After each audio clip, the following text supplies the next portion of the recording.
I worked up on the third floor of our house in New York. I have this cozy little study that is in what used to be the attic of the old farmhouse we live in, and just sort of toiled away and sort of dragged the manuscript that I was working on with me everywhere I went, including on vacation, which actually turned out to be a godsend because I had the idea about how to begin the book by starting at the end of my 2008 campaign and talking about the very unlikely journey that led me to be asked by President-elect Obama to serve as Secretary of State, and then to develop a partnership and friendship with him over the 4 years we worked together.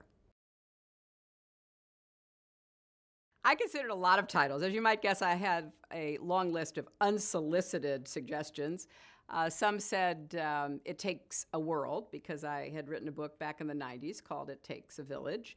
And that was certainly true in the writing of the book. I had a lot of great help.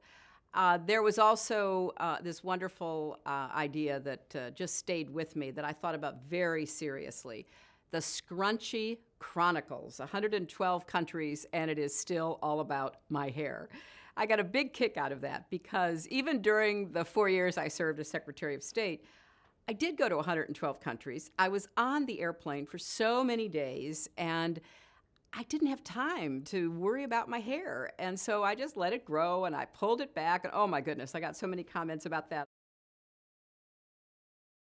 The hardest part was writing it. The hardest part was working on it. I had a great, great team that I could never have done it without.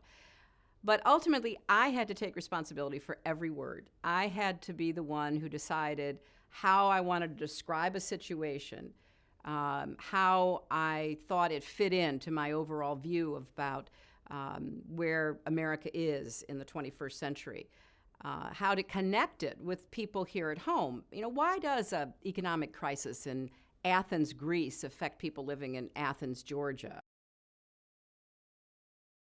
The 4 years were obviously very demanding and involving, but for me personally, the two most important events were my daughter's wedding in late July 31st of 2010. I was trying to help, pick flowers and china and make decisions as I was flying around the world.